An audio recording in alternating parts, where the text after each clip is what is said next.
Hey guys, it's Bree here at Blossom and Branch Farm, and today I wanted to do something a little bit fun and crafty for Valentine's Day or just for spring. Today I'm going to be making one of these, but I'm going to be making it Valentine's Day themed. So come along, I'm going to show you guys how to make a woven floral hoop. Now the materials that you're going to need for this are really pretty simple. You'll need a couple of sticks. I like straighter ones. You can see these are actually golden currant. They're nice and straight. They are somewhat pliable, so you don't want to use anything that's too old and dried out.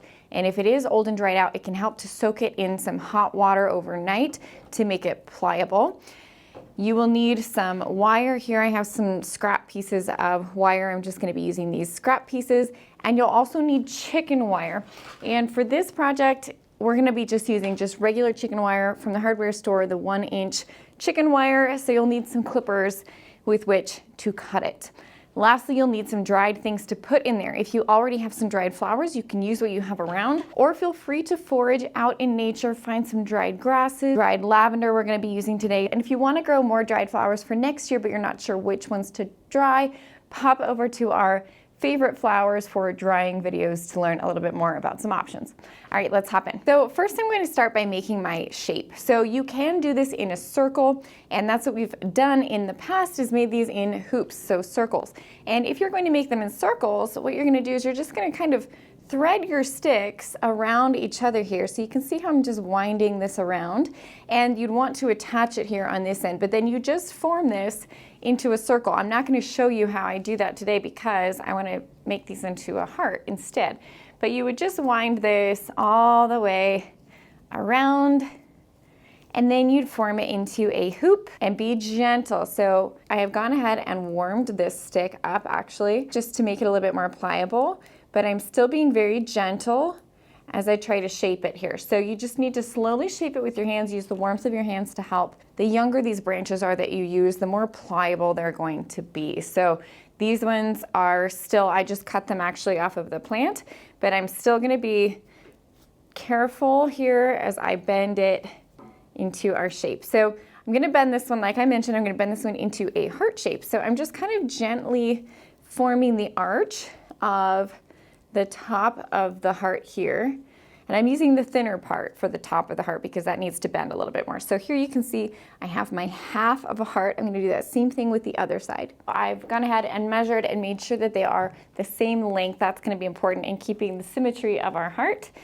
So I'll go ahead and bend this one. It's for the heart shape, we really only need to bend the part that's gonna make the arch at the top. So I'm not gonna bend the whole thing, but you can see I'm just going along the stem, and I'm just gently bending the whole way up. That's going to create that little arch. So this would be a lot easier if you have someone to help you, but I'm just going to hold it like this so the bottom is sitting on the table, and I have the top kind of shaped into my heart here, and then I'm going to wire the top part of this heart together first, keeping it nice and tight. So I'm tying it in multiple different directions.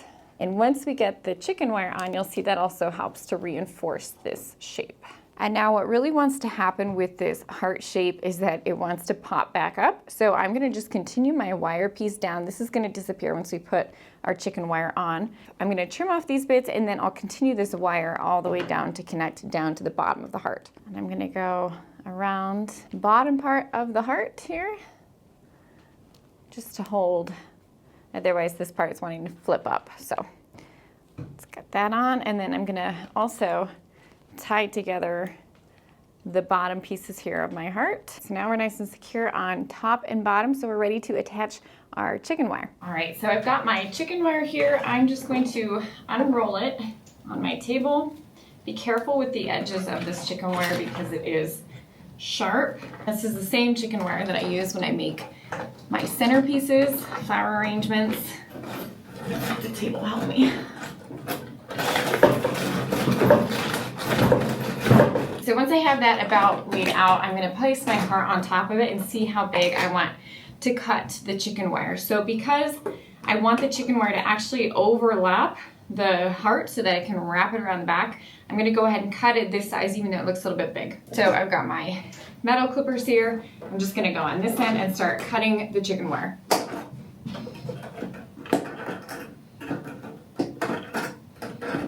So now that I have this cut to the right shape, I'm going to flatten this out a little bit more because I want it to be fairly flat when I attach the heart twig to it. Otherwise, it tends to fold and it can distort the twigs a little bit. Just gently folding the spots that are kind of popping up. So I will lay my heart on top and I'm going to tack it down in a couple of spots. And by tacking it down, that's going to help prevent it from moving around. So sometimes, so what's happened in the past when I've made these is that I accidentally miscut because the frame shifts on the chicken wire as I cut. So I just got a couple spare pieces of wire here, and I'm just going to tack down the middle of the heart. So I'll just wire it to the chicken wire real lightly there. And also over here. Over here. And you can see how I'm kind of pressing down on the chicken wire as I wire it, just because that helps to keep that flatness of the chicken wire. And then I'll do down at the bottom, and then I'm ready to trim this chicken wire to shape. So now that I have it, the kind of the rough shape of it, the rough size, I'm gonna trim it down a little bit because I don't want too much overhang of this chicken wire. The whole idea is that we kind of have this illusion like the flowers are suspended in space, even though they're really being hung there by the chicken wire, but we don't want to see too much chicken wire, if that makes sense. So I'm going to trim down a lot of the excess here around the edges. Be careful if you're using regular clippers. I'm using them here because they're faster, but do be careful because it will dull your clippers quickly. So don't use anything that you're overly attached to. So you can see I'm cutting about 1 inch from the edge here of the frame so that I still have enough to fold over the back, but not so much that it's going to look bulky. I now have my shape here. You can see I've got my heart shape. It's a little bit of an off-center heart, but I'm okay with that. I can also move this where I tacked it down a little bit. So now I'll make any final adjustments before I attach the chicken wire fully to the frame. So for example, on this one, I'm just going to shift the point center of this heart over just a little bit so that it looks a little bit more centered. I'll re-tack that one down with my wire. Okay, and now what I'm going to do is I'm going to fold down around the edges of my twig frame. So you see here, I have the edges that I cut, so I'm just going to fold these over and down so that all you see now is the twig frame in the heart shape. And I'll go all the way around, following the shape of the twigs. Now in the summer, I often do this with fresh flowers, and the fresh flowers are just a little bit easier to weave through because the stems don't tend to break. And then once they're on the frame, then I let them dry hanging. So that's one way to do it, but today we are using dried flowers, so we need to be a little bit careful that we don't break them as we're threading them through. So you can see how I've started to thread my flowers through. So what I am doing is I am inserting the flower into the chicken wire, and then I let it go behind the chicken wire for a little bit, and then I weave it through to the front and pull down until it's at about the height I want it. And you could see how one of them broke off there, so that's why I'm trying to be careful here with these dried ones. I'm going to just continue weaving through here. Again, I stuck it through the chicken wire there, let it go behind, and then I'll kind of push it forward near the bottom so that I can pull it through.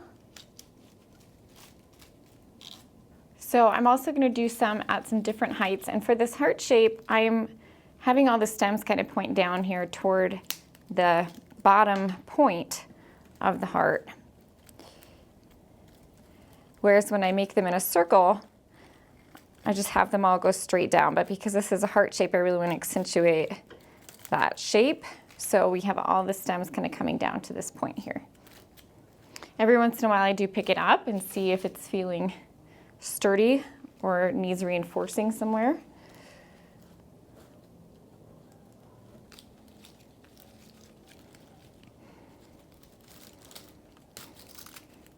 So here's what we have so far. I'm gonna start using some of the other flowers, the lisianthus here, and the lavender as well. So the lavender will be much easier to thread through because it's so fine. Now I am cutting some of these a little bit shorter, so the lisianthus are pretty long. So I'm trying to stagger heights here, which means in some places I'm snapping off a little bit.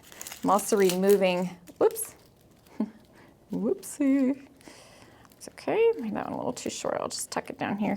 But I'm also removing some of the leaves because sometimes having too much leaf matter in these can make them look a little bit busy. So you can see, like with this lisianthus here, I'm just gonna remove these leaves. And then I'll kind of hold it and see where I want to put it before I thread it through. This is looking pretty good. I think I want to add some of the lavender to get some blues in here. Just put a couple more lisianthus.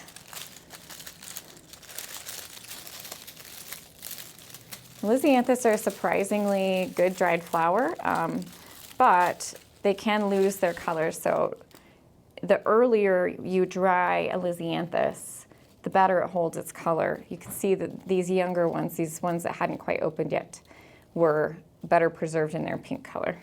So also the more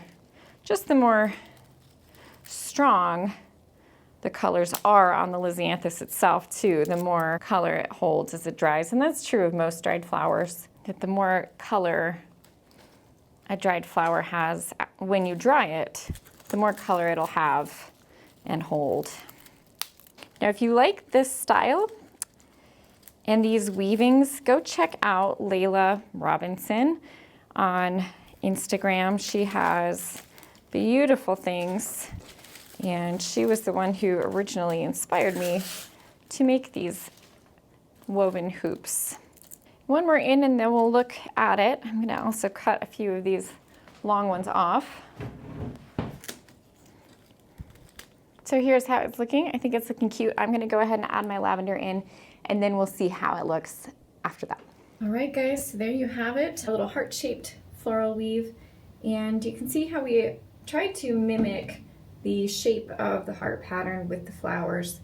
But there's really no perfect way to do these, so there's no right or wrong way. But some of the flowers that I love to use for them are straw flowers, which dry really well. If you do them in lots of different colors like Layla does, those are really beautiful in these. I do like the way the lisianthus dried, and the stems are nice and strong. I love dried lavender and everything because especially if you brought this into the house, it would smell amazing. And these celosia are so special. If you want to do more dried flowers, make sure that you include these celosia. They're just so fun.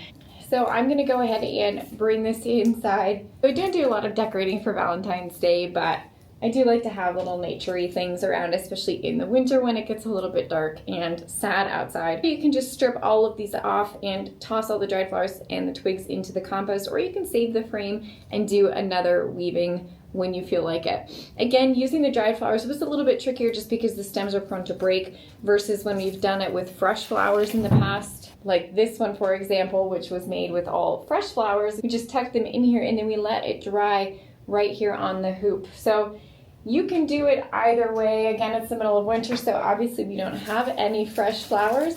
But if you can grow some brightly colored blooms like these ones, then you can always do it with dried in the off season. All right, guys, I hope you enjoyed this video. Let me know if you're gonna give these a try, and be sure to tag me in photos. I'd love to see them. Thanks, guys. We'll see you around here soon at the farm.